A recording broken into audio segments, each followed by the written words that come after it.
Hey guys, welcome back to Popverse.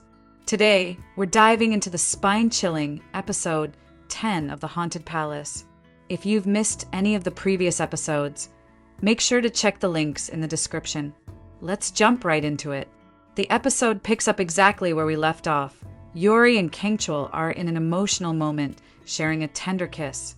Their eyes meet again, and just as they're about to kiss a second time, they're interrupted by the voice of Yunan's mother calling from inside. Yory tells Kangchul to go be with her. He agrees and walks inside. Left alone, Yory returns to her room and thinks about Kangchul. Meanwhile, Kangchul is also replaying the kiss in his mind, smiling quietly to himself. But his moment is interrupted by Gam, who notices his goofy expression and questions him. She's full of curiosity. Why did those men kidnap her? And what do they want from Kangchul? She tells him to leave for Murillo village for safety. Elsewhere, Saju is lost in thoughts, remembering how his protective charm worked during his fight with Yunan. Curious, he orders his men to find out who created that charm. Soon, he visits Pungsan and tries to lie about his reason for coming. But Pungsan sees through it. He knows it's about Yunan. He's no ordinary boy, he warns. He's a dragon. Pungsan hands Saju another charm, along with some black powder. Back in the palace, Bibi confronts Kangchul, teasing him about looking like a newlywed. Kangchul admits what happened. Yory said she liked him, but Bibi scoffs. She doesn't like you. She likes the body that belongs to Yunan. Humans are confusing and full of betrayal. Kangchul reflects quietly, maybe. But the way she looks at me now, it feels real. I like how it feels for now. The next morning, Yory stands outside, waiting for Kangchul. When he appears, they awkwardly stand apart, until Gam scolds them. Why are you two standing like strangers? She pushes Kangchul toward Yory, insisting he must protect her, and sends them off together.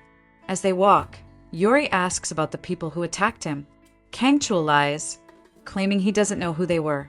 He reaches for her hand, but she's distracted by a patch of flower buds, still closed. She kneels beside them. We'll have to wait for them to bloom, she says. But Kangchul, with a subtle glow of magic, makes the entire patch bloom before her eyes. Yory smiles in awe. Kangchul beams back. This was his gift.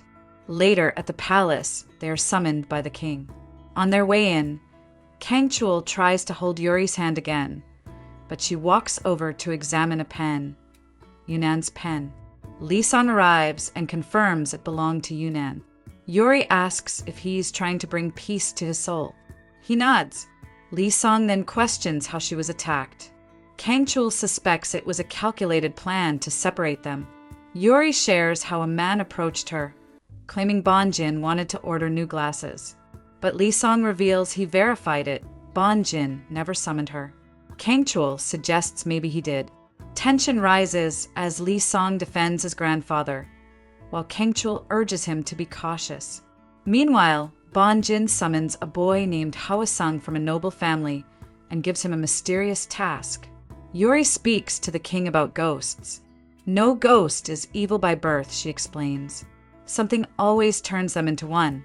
She suggests that if they uncover the identity of the 8-foot ghost, they might be able to stop it. The king's advisor speculates the ghost might once been a soldier, based on how the king fought when possessed.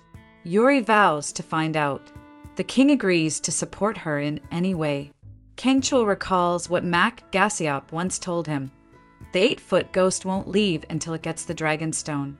Even if they learn who it is, it won't matter unless the ghost gets what it came for. Yory grabs Kangchul's hand to pull him along, snapping him out of his thoughts. He grins. She reached for his hand first. Outside, they run into Saju. Kangchul greets him, but quickly walks away with Yory. Saju, suspicious, wonders what he's planning now. Elsewhere, Pungsan conducts a ritual to bring peace to Prince Yongwan's soul. He's joined by a boy named Hwasung. The Queen Dowager later approaches Pungsan, gives him money, and asks about the boy praying so sincerely. Pungsan introduces him as a descendant of a noble family, deeply saddened by the prince's death. The Queen Dowager wants to meet him. She has a book she wants him to read.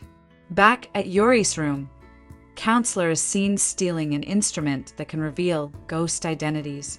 Yory walks in and catches him. He makes an excuse and leaves quickly, watching her from the shadows. Sa-ju sets a trap, leaving his men to keep watch outside in case the dragon appears. And sure enough, Kangchul arrives. But this time, Kangchul brings the ghost-identifying instrument with him, destroying Sa-ju's charm. They fight. Kangchul pins him down and prepares to strike, but it's Bibi who delivers the killing blow. The whole thing had been their plan. News of Sa-ju's death spreads quickly. It's announced he died in his sleep, but Bonjin suspects foul play. Yongsang reports rumors of a rogue spirit killing people. The king reflects it must be a counselor. He orders a funeral for Sa-ju, but just then, he spots Hwa-sung entering the Queen Dowager's quarters. Curious, the king asks who he is. Bonjin tries to stop him, but Hwa-sung speaks up he's from a royal bloodline. Lee-sung escorts him out, but Hwa-sung seems unsettled. Meanwhile, Yory notices something strange in her belongings. Gam tells her they're out of rice. Yory offers to buy it, but Gam says someone else will bring it. That someone is Kangchul. He's at the market buying rice, expensive tofu, shoes, and a beautiful hairpin for Yory. He's happy to spend whatever it takes. But suddenly he spots Gasiop and Mac.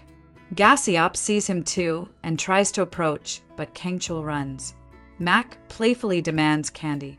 Kangchul obliges, but Gasiop finds them again and grabs Kangchul, insisting on visiting their home. Later, they all return and chat. Gam finds the hairpin and questions it. Kangchul awkwardly explains he bought it because her old one looked dirty. Yory asks Gasiop why he came. He reveals a stone, Yory's sacred stone. Shocked, Yory asks how he has it. We see a flashback. A monkey found the stone inside a fish while Gasiop and Mac were in the capital. Gam is curious about its power. Yory tells her it's used to repel spirits. Gam hands it to Kangchul, but he pushes it away. Later that night, Yory confronts Gasiop. You knew the ghost killed my grandmother. Why didn't you tell me? Gasiop reveals everything. 13 years ago, he was summoned to stop the 8-foot ghost, but lacked the power. He asked Yory's grandmother for help, and the ghost killed her instead. You were just a child.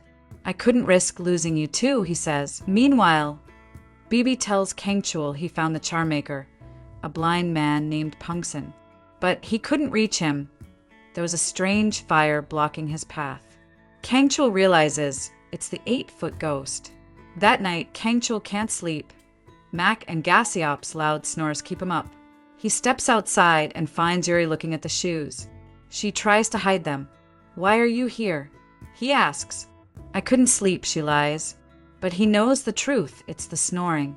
He sees the shoes and picks them up. They're too expensive, she protests.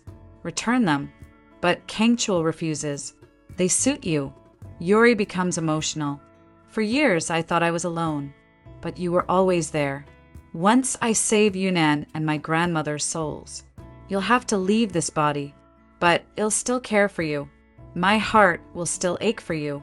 Kangchul leans in for a kiss, but recoils. The sacred stone was near. I'm sorry, Yory whispers. Kangchul storms off. The next day, Yory heads to meet the king, but runs into Pungsan and Savin. She recognizes Savin as the man she'd seen before. She greets them politely, but Pungsan grabs her wrist. You say you can help everyone, but not a blind man like me?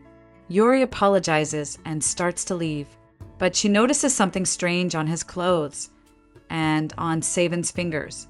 A memory surfaces. A child once said her attacker had black fingers. Yory realizes Pungsan is a Gosei. She rushes to tell the king, but she's captured. The king, meanwhile, looks at the list of families with mysterious deaths over the past 13 years. He asks a guard where Yory is, but no one knows. The guard saw her near the Queen Dowager's home with Pungsan. Elsewhere, Savin prepares to kill Yory, but Pungsan stops him. Instead, Savin lifts her and carries her away. Yory drops a small pouch on the ground, hoping Kangchul will find it. At the palace, Pungsan speaks with the Queen Dowager. The king arrives and asks what he's doing there. The queen defends him. He's been a great help. The king agrees to visit him later as a guest. But questions linger. You're blind. How did you get here alone? The queen brushes it off. Meanwhile, Kangchul is desperately searching for Yory. He finds her pouch and knows where she's been taken. Kangchul bursts into Pungsan's place. He grabs Savin and demands to know where Yory is. Savin claims ignorance. Kangchul starts beating him when Pungsan appears. Who are you? He asks. Kangchul pins him, demanding answers. Jail arrives and stops him. He belongs to the Queen Dowager. He warns. Kangchul storms off, but senses something. He uses his power to tear down a curtain, revealing a hidden chamber. He yells for Yory, but she's not there. Kangchul turns and strikes Pungsan, accusing him of working with the 8-foot ghost. Pungsan resists, but when Kangchul utters the ghost's name, something terrifying happens. The ghost possesses Pungsan. Kangchul is trapped. Jael tries to help, but the ghost flings him away. Kangchul screams, "Tell the king," and disappears into the shadows. The ghost now confronts Kangchul. Why are you doing this? I'm not your enemy. The royal family is. 100 years ago, I tried to guide you upward, but you fell. Flashbacks from episode 1 return, but Kangchul stares him down. I don't know what nonsense you're talking about. And the episode ends here. We'll be back with episode 11 on Saturday. Until then, stay safe, stay curious, and keep watching The Haunted Palace.